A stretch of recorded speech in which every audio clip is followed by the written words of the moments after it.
invertible matrix.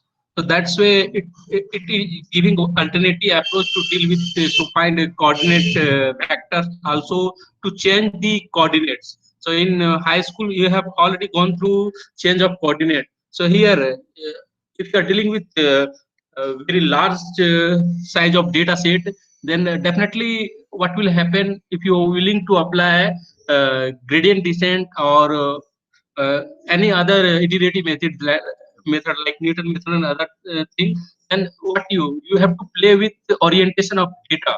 And if you are very good in change of basis, that means one kind of things you always try to convert that data in the form in such a way you observe data in a particular way or very nice way. There would be very nice representation of data. So if you are very good in change of basis and coordinate and change of coordinate, then definitely you will get a very nice new representation of any data from anywhere, whether it is coming from system identification or whether it is coming from machine learning, whatever is, you will get a very nice representation with the help of this concept. So that's why I had given a detailed explanation of change of basis. So going to share today's slide. Now tell me, is it visible or not? Slide is visible? Yes, sir, visible. Okay, fine. And I'm going to start today's lecture.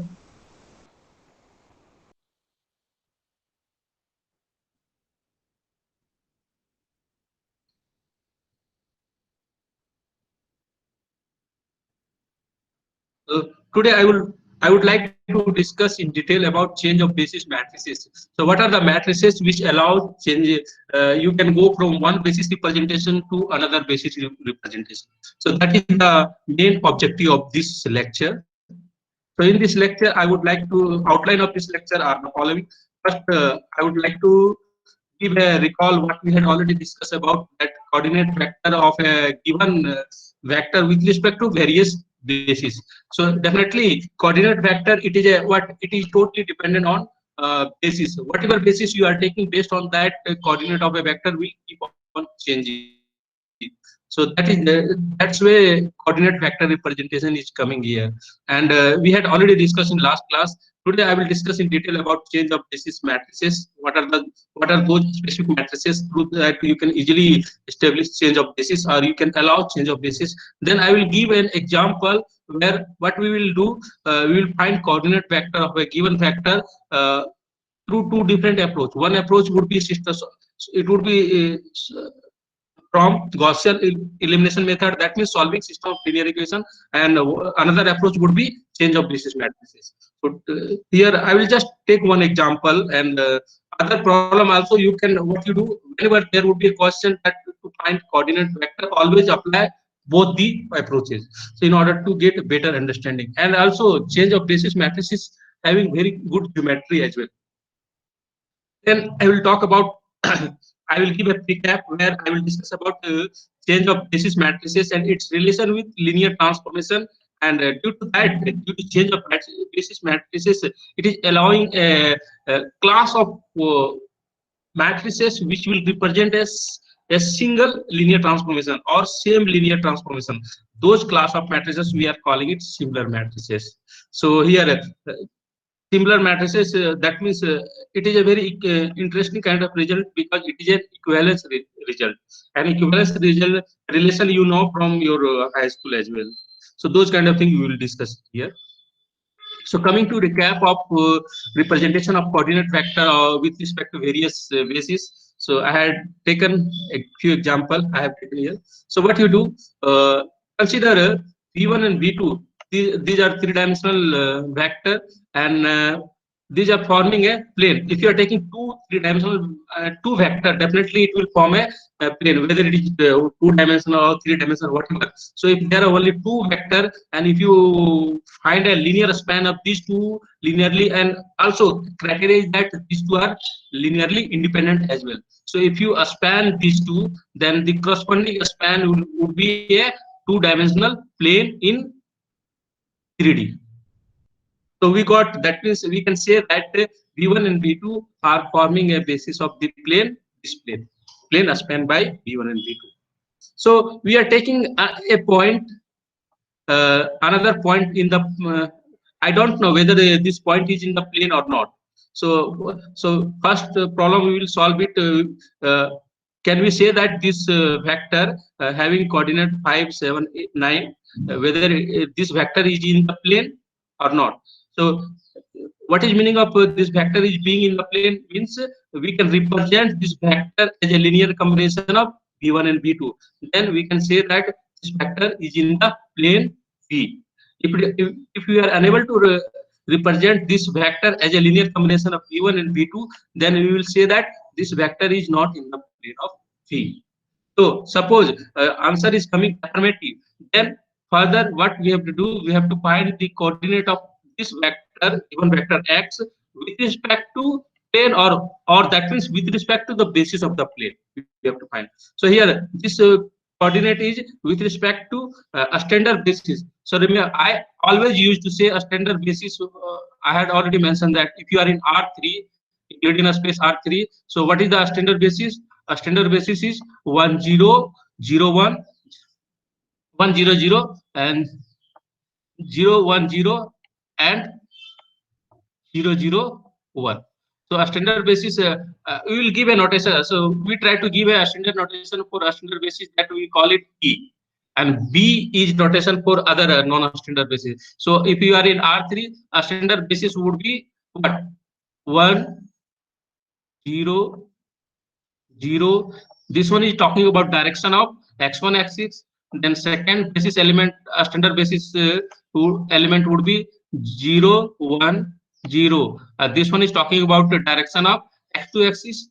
Now last element of this standard basis would be 0 0 and 1, and this one is talking about direction, unit direction of x3 axis.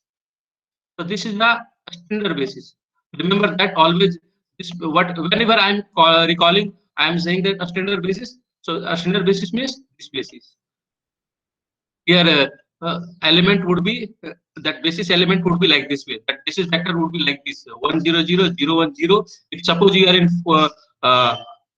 R4, then your standard basis would be 1 0 0 0 1 0 0 0 0 1 0 0 0 0 0 1. So 4 element would be there in R4. So this we are calling it a standard basis of R3.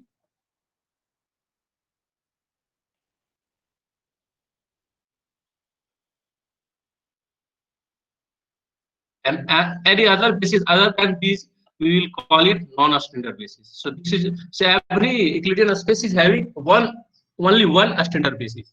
Other are non-standard. So like if you are in R2, what is the standard basis of R2? It would be 1 0 and 0 1.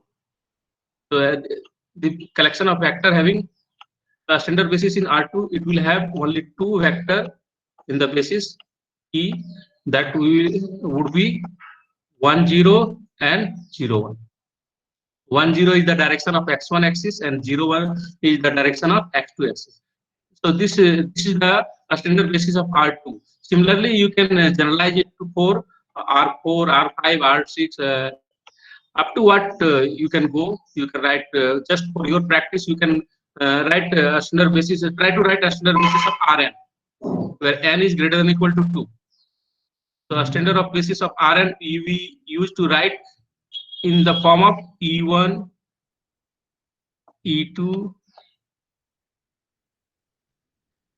and it will go up to how many element would be there in the basis of Rn, because the dimension is n, so there would be exactly n element. So this is the standard basis of Rn. Again, representation of a standard basis, fix it. Representation of a standard basis, we will call it E.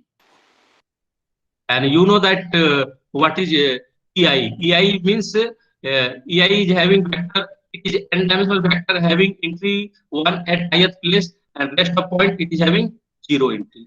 So these are the EI, meaning of EI. Write it clear. It is E2. Okay, fine. Now we are coming to this problem again. So we have to what? First question, we have to check whether the x is in the plane or not, and next we have to find coordinate of this vector. So how can we do that?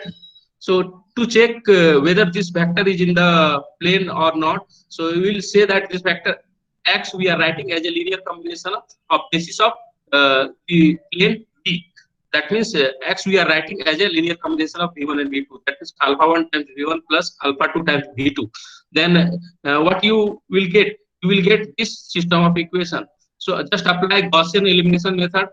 Through that, what you will get? This is the reduced form, and last column is always I used to say augmented column. So what is the solution of alpha here? So here from here reduced form you will get um, alpha equal to alpha 1 equal to 3 and alpha 2 equal to 2. So you got the solution. That means you are saying that x is actually in the plane V. Why? Because x we are able to write as a linear combination of V1 V2. V1 and V2 happens to be basis element of the plane V. So that's way it is fine, and we can say that x is in the plane V. Next question is, then if x is in the plane V, then what is the coordinate of x with respect to this basis of this plane? So coordinate would be just what? It would be coefficient of V1 and V2. So what are the coefficient of V1?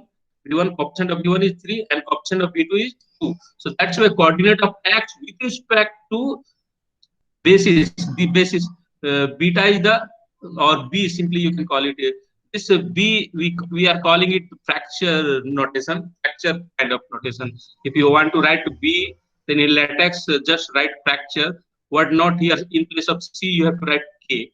So there might be, that might be some German word kind of things. So here we are finding basis of this plane is containing only two vector. One is V1, another one is V2.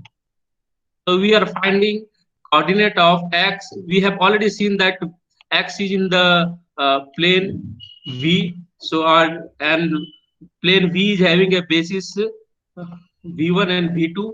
Now we are finding the coordinate of x with respect to this one. So this is the notation of coordinate. So that's why we are getting coordinate of x in the plane is 3, 2. And if you are willing to geometrically visualize it, what does it mean? It says that so this one is your it is your V plane V, and this is your V1 one basis element. This is your V2 another basis element. And where is x? X is here. That means you walk along 3 times along V1, and then you walk along 2 times V2. But remember that the angle between V1 and V2 is not 90 degrees. It is less than 90. Less than 90 degree. So that's why this representation, it may look oblique kind of things. It is not a perpendicular kind of representation. It would be difficult to visualize, but this is the main ultimatum that now here any vector in V we can write as a linear combination of V1 and V2. So if you try to see in detail, so we can introduce coordinate system in V with respect to V1 and V2. So that visualization I have given here. So we have already seen that x is a linear combination of V1 and V2. That means x equal to 3 times V1 plus 2 times V2. It suggests simply that to introduce a coordinate grid on the plane. Coordinate grid on the plane. Remember that what was x? X was the vector having entry. It was a 3-dimensional vector, but we come to know it is in the plane, and coordinate of x it was something, it's 3-dimensional vector. So here to represent a 3-dimensional vector you need a grid, a 3-dimensional grid. But here what, after simplifying the system, we come across that x is a linear combination of V1 and V2. It suggests that just 2-dimensional grid is enough to represent this vector in the plane.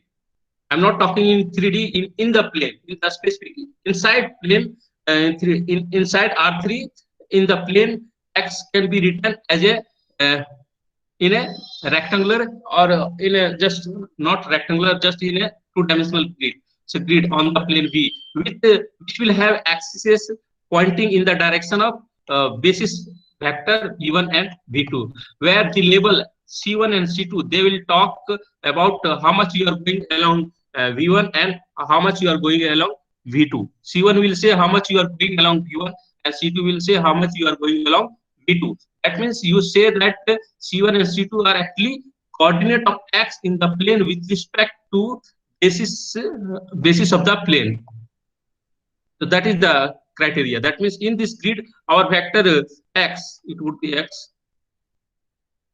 X has coordinate C1 coordinate. That means C1 equal to 3. That means we are walking 3 unit along V1 direction, and C2 equal to 2. That means we are walking 2 unit. Then we are walking 2 unit along V2. And if you ask, we are not doing here 90-degree turn.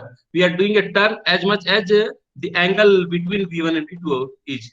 So we have to find the angle between V1 and V2. So how can you find angle between V1 and V2? So in orthogonality, I will discuss finding angle between two vectors in detail. But you know from your high school mathematics that how can you find? So it is what? This one is dot product. Divide dot product with the corresponding norm or length. Another word is length. Norm is a generalized length, we are calling it.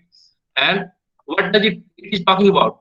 So from the definition of dot product of two vector, it is saying that this is nothing. This is talking about the cosine of angle between vector v1 and v2. So and if you take inverse of cosine, this will inverse and this will give argument theta equal to cos inverse of. So this would give angle between V1 and V2 through dot product and the corresponding norm. So it will give, so you can define this term. You put this term it here.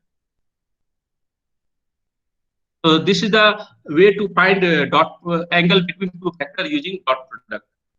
You know that. So we had already seen that V1 and V2 are not perpendicular to each other. So definitely angle would be here angle, and from geometry also see that angle between V1 and V2 is less than 90 degree. So this angle is less than 90 degree. So due to that, we are getting a vector. And if whenever I say that I'm walking along, first you can see that we are walking along three unit along V1. We arrived here, then take a turn by this angle theta, not turn by 90 degree.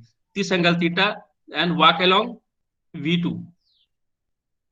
Then you will arrive at this point x. So that's why you are saying that x is 3 times V1 plus 2 times V2. So that is the idea. And this the axis with direction V1 you can call it C1, and the axis direction V2 you can call it C2 axis. So you are getting two axis system in this plane. That means because you are having two axes, so that's why you say that you got a 2D representation of the plane. And if you take any point, it is having 2D representation, and that's why any point in the plane with respect to V1 and V2 having two-dimensional coordinate. So you can say that this plane is isomorphic to R2.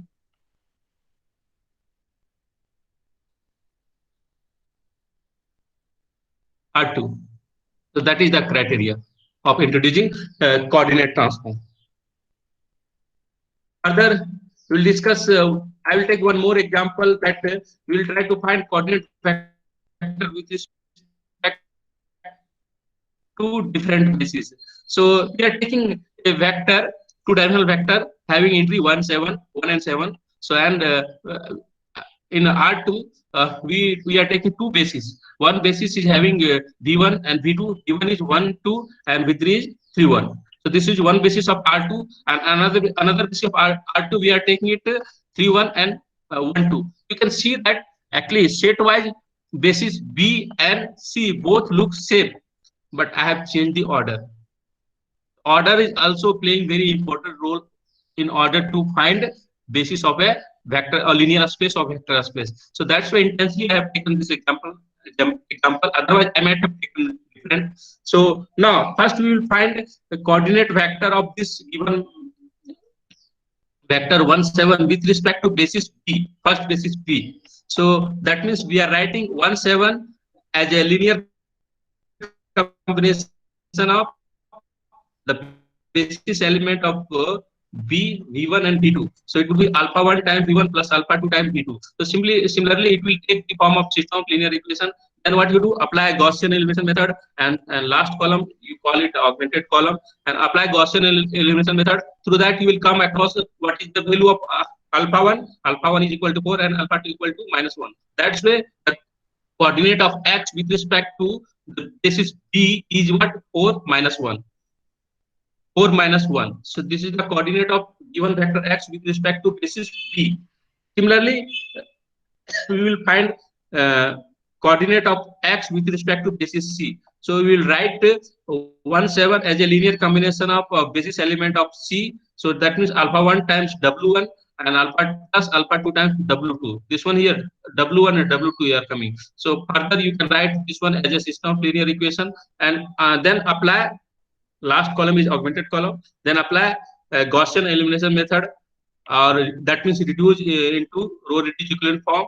And from here you will come to know alpha 1 is what? -1 and alpha 2 is 4. That means coordinate of X with respect to first coordinate of X with respect to basis C is -1, and second coordinate of the given vector X with respect to second with respect to second basis C is what? 4. So you can see that we are having same vector, but if you are changing the basis, the coordinate is changing. Here coordinate of X with respect to basis B is 4 minus 1, and coordinate of X with respect to basis C, this one is the basis C, with respect to basis C is -1 4. So here you can talk about the relation between these two coordinates. You can see that these two are reflection with respect to reflection. There is a reflection relation, or you can say also perpendicular as well. So reflection with respect to that diagonal line. You can say that. So that criteria is coming here. So it is one example of finding coordinate vector with respect to different bases. So it was a recap. Then I'm going to I will take one more non-trivial example. Here I'm taking a vector space P2. That means polynomial up to order 2. Collection of all polynomial up to order 2. So here vector space is this one, and we are taking a this one is the given polynomial. So you can say that it is a vector, given vector. We are taking linear space is our vector space, a space of polynomial up to order up to degree 2. So that's where this polynomial it behave like a vector. Now we will find basis of this given polynomial with respect to two different basis, ordered basis. First basis is having a monomials 1 t square. Second basis is this one, having this polynomial 1 plus t, 2 plus 3t, and last basis element in C is 5 plus t square. So these two are basis of this P2, and you can find that basis element happens to be linearly independent, and this and here polynomial happens to be function. So how you do establish linearly independent nature of function? So you have to find Wronskian that you have already studied in math 2. So through that you can establish that if constants happen to be non-zero for every argument, that is means for every t, then you can claim that these functions are linearly independent. So that is the criteria of establishing linearly independent. But here my intention is to find coordinate of this polynomial with respect to these two bases. So first with respect to basis B, what would be coordinate? So we will write the given polynomial like 5. It is 5 plus 7 t minus 3t square. So we will write it 5 into 1 plus 7 times t plus minus 3 times t square. So we will say that the coordinate vector of this given polynomial with respect to this basis is what? 5. 5 is multiple of 1. 7. 7 is multiple of t, and minus 3. It is multiple of t square. So coordinate of the given polynomial with respect to basis B is 5, 7, minus 3. So we got one coordinate. Coordinate of the given polynomial with respect to one basis. Similarly, we can find coordinate of this polynomial with respect to another basis C. So here this would look what this would look like little bit complicated, but don't worry, we are very good in solving system of linear equation. Anyhow, system of linear equation will come here, so we have to solve that. So here we are writing it.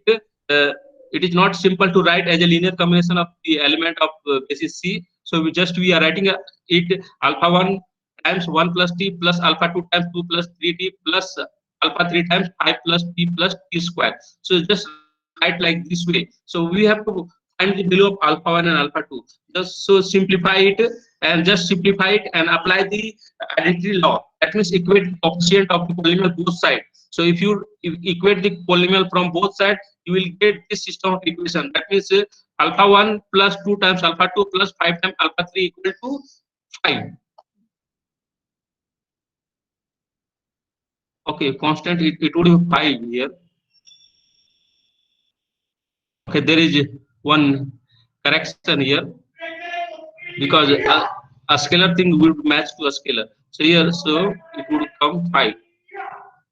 So you can simplify it. Process is same. Now next we will find coefficient of t in right hand side. What is the coefficient? It is alpha 1 plus thrice of alpha 2 plus alpha 3. And what is the coefficient in left hand side? 7. So that's why we are writing alpha 1 plus thrice of alpha 2 plus alpha 3 equal to 7. So we got the coefficient with respect to coefficient t. Now we will try to look for coefficient t square. What is the coefficient of t square in right hand side? So we observe t square only here. So coefficient of t square is just alpha 3. And what is the coefficient of t square in left hand side? It is minus 3. So that's why we are writing it alpha 3 equal to minus 3. And you simplify this system, then you will come across the value of alpha 1 and alpha 2 and alpha 3, a fixed value of alpha 1 and alpha 2 and alpha 3. So using this value, that means you are getting coordinate of this polynomial with respect to second basis C, and that coordinate is just represented by a square bracket given C. We are writing it given C. That means with respect to basis C. So what could be coordinate? You can do correction here. I don't want to invest much time here. So first coordinate would be something like 40, because I have changed it here from 3 to 5, so definitely calculation will change.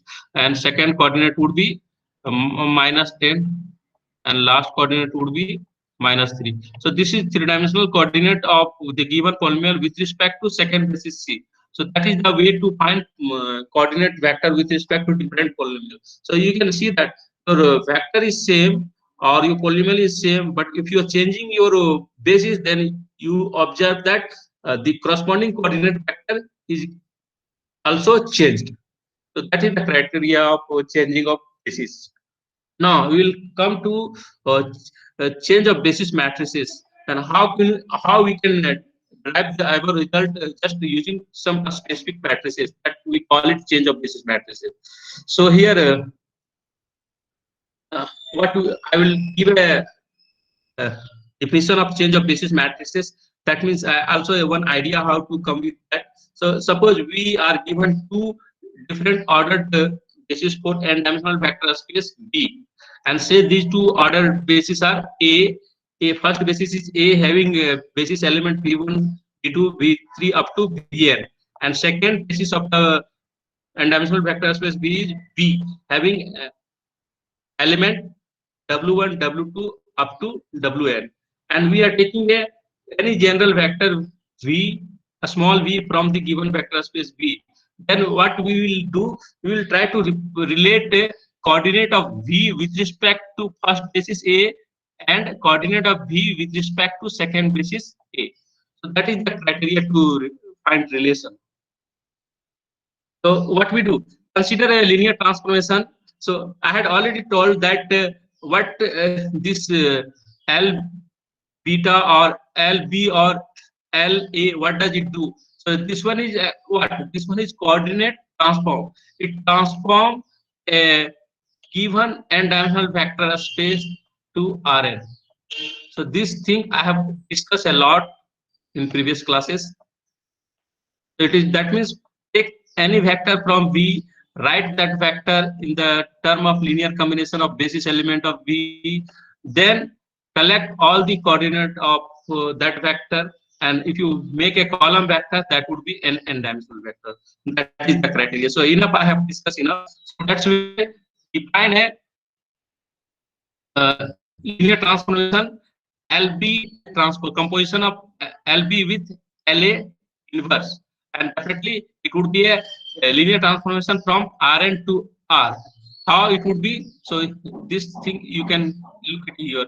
So if you apply L inverse, so L inverse, that means L, here you can see that LB is talking about mapping from V to Rn. So definitely LB inverse, it will be a mapping from Rn to V. That means you are having a, a coordinate of a given vector. You have to find that vector in the corresponding vector space. So that is the criteria. So it is, this mapping is well defined. So if it is a mapping from Rn to Rn, and we had enough seen in Rn that finding how to find basis, sorry, matrix of a given linear transformation in Rn. So that is that concept. So that every linear transformation defined over Rn to Rn, we can find a matrix. This a standard matrix S. This a standard matrix S would be matrix of this linear transformation. That means composition of LB with LA inverse. And this matrix X, we are calling it change of basis matrix. That means we are going from where to where? From A to B. When we are going from A to B, then S would be change of basis matrix from A to B. That means you are changing basis from basis A to basis B. That means vectors are representation are having uh, has been represented with respect to basis A. Now you are changing to those representation with respect to basis second basis B. That is the criteria. So this one we are calling it change of basis, and this matrix S is we are calling it change of basis matrix, and it is always invertible, and it is change of basis matrix from A to B. Sometimes also we denote it by the direction as well. That means we are going from basis A to basis B. And how can we establish this relation? We can observe that we know that first mapping the inside function. This is inside in the composition map. This LA inverse is inside function. So LA inverse is a mapping from Rn to V. So with respect to basis A, so you can say that x is what it is. Definitely, if you are in Euclidean space, generally we represent vector by x. So that's where L inverse. So x is coordinate vector. Definitely, and it would be it will map back to where it will be vector V, which will have coordinate x. So that is the criteria, and that means we are saying that x is the coordinate of vector V with respect to basis A, and we find that here from here what we will get it here. The coordinate of V with respect to B, it would be what? It would be image of coordinate of V with respect to A. With respect to A. Okay, under this composition operation. So that's where, and what is the matrix? We know that matrix of this one is S. That's why we are writing here coordinate of V with respect to B equal to S times coordinate of V with respect to A. This relation. And if you are willing to say what would be S, I had told that S is uh, change of basis matrix from A to B. And what is S? What kind of column S will have? So through this deduction, we can come across that. What you do, take element from first basis A and find the coordinate of every basis element of A with respect to second basis. So Vi it would be equal to through this relation. Go through this relation. Vi with respect to coordinate of Vi with respect to B, it would be S times coordinate of Vi with respect to AI. And Vi is what? Vi is a basis element of AI. So that means Vi you can write it like this way: 0 times V1 plus, that means this representation. What is this representation? Vi with respect to A. Vi is a ith basis element of this basis A. So that's where I'm writing Vi as 0 time V1 plus 0 time V2 plus likewise you will go up to where ith plus 1 time Vi, because you need Vi here, and also every Vi happens to be linearly independent. So that's where zero combination is coming here. So 0 time Vi plus 1, Vi plus 1, and you will go up to where last basis element of A, that means 0 time Vn. So it means that if I'm asking what is the coordinate of Vi, what is the coordinate of Vi? Coordinate of Vi is nothing, it is ith standard unit vector. So coordinate of Vi is Ei. So that's why I have written. That means Ei means except ith entry, every entry happens to be 0. Coordinate of Vi with respect to basis A is what? Ei. So that's why I have written it Ei. And if you multiply ith vector Ei with S, what does it give? It is giving ith column of the matrix S. So that's way you can say that the change of basis matrix from A to B, it is containing the columns of V1, V2, V coordinate of that means you can say that the column of S happens to be coordinate of V1, V2, V3 with respect to second basis, because you are going from A to B. So this is the way to define coordinate basis. Similarly, you can define coordinate basis of or change of basis matrix from B to A by S inverse. So there is a S inverse. It would be there is a relation. It is talking about coordinate change of basis matrix from B to A, and B to A happens to be inverse of this one. So change of basis matrix from A to B, because invertible and relation is coming from this definition. From this definition, relation is coming. You will see that here. So this is the idea to find change of basis matrix from B to A. So this process also you can do all this process. Through that you will come across this representation like what we got in here. So you have to do a little bit practice. So I have given a diagramming view of the last concept what I had discussed. That so we can say that there is a strong relation between change of basis from A to B and B to A. So suppose we are giving notation S, it is a change of basis from A to B, and as B to A, it is a change of basis from B to A, and these two can be related or can be established. Relation between these two can be established as follows by solving the equation. That means the coordinate of A, coordinate of B with respect to A. It is what we're talking about: change of basis matrix from B to A times coordinate of V with respect to second basis B, for coordinate of V with respect to B. So solve it. So by solving from here, we know that this matrix change of basis matrix is invertible. So solution of this one would be coordinate of V with respect to P. It would be S inverse B, coordinate of V with respect to A. But we are already having coordinate of V with respect to P. It was written as a change of basis matrix S time coordinate of V with respect to A. This we had already. So that's why seeing these two, call it equation 1, or simply call this one equation 1 and this one equation 2. And from equation 1 and equation 2, usually you can say that actually change of basis matrix from A to B is equal to inverse of change of basis matrix from B to A. From these two equations, equate these two from here, usually you will get this relation. This is the relation. So that means if you are going from A to B with the change of basis matrix S, then you can get back or return back with the help of S inverse. So that is the idea. That picture I had already given here. So this one is talking about with respect to vector space or macroscopic view. This one is the What this should be V. We are taking any element V. So this one is atomic view. That means element wise view. This this one is the element wise.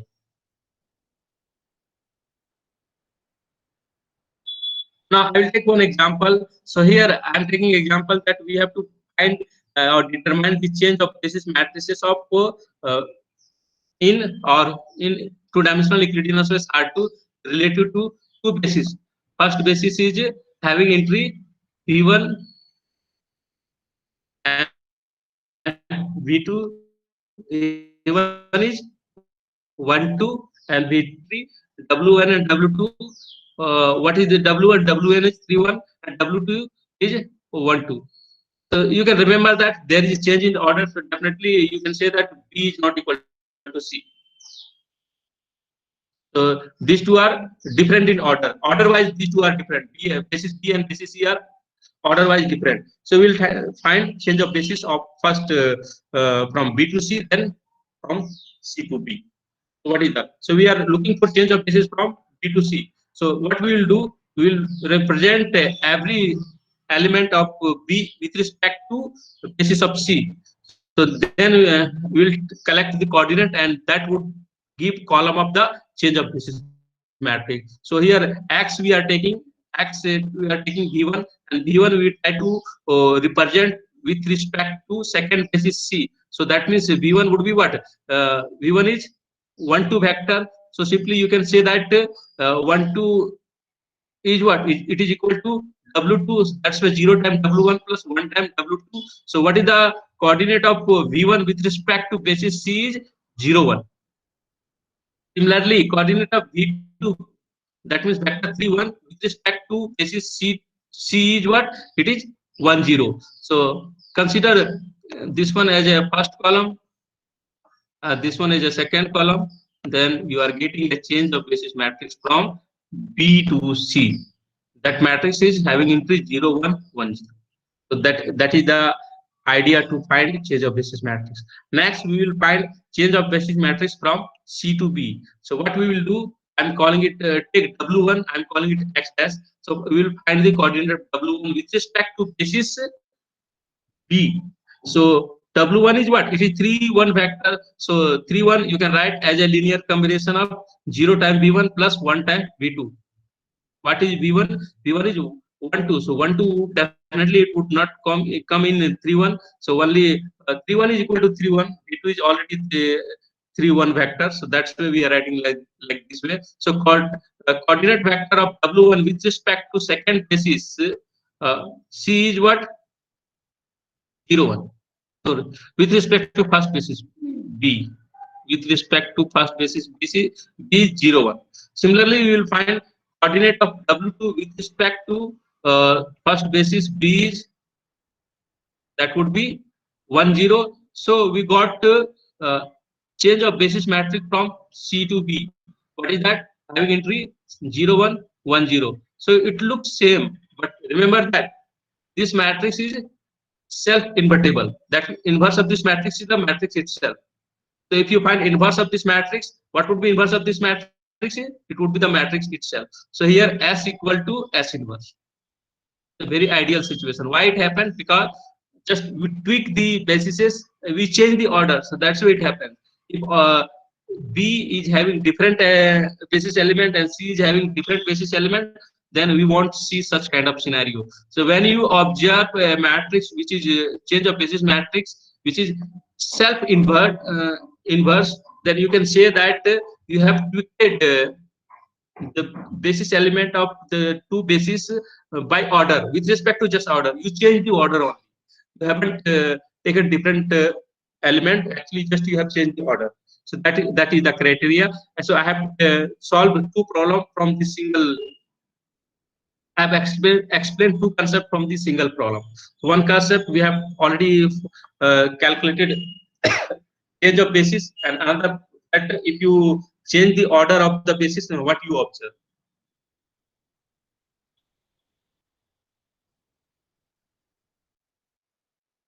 Further, I will take one more example. This one is other than vectors. So it is a function. It is coming from function. So V we consider as a subspace of all infinitely a smooth function collection. So I had already mentioned that this one is a linear space or vector space. So we are taking a subspace of the C infinity V and with two bases. One basis this one having e to the power x basis element e to the power x and e to the power minus x. Another basis is having entry basis element e to the power x plus e to the power minus x and e to the power x minus e to the power minus x. Then we have to find the change of basis matrix for matrices for this given subspace with respect to these two bases A and B. So that is the criteria. I think I have already crossed 45 minutes. So I would like to wind up today's class. If you are having any question, you can ask. Otherwise, we will discuss all these things in next class. The remaining thing in next class we will discuss in detail. And regarding attendance, go and mark your attendance there in the Google Classroom. Anyone is having any question, any doubt, you can ask. Okay.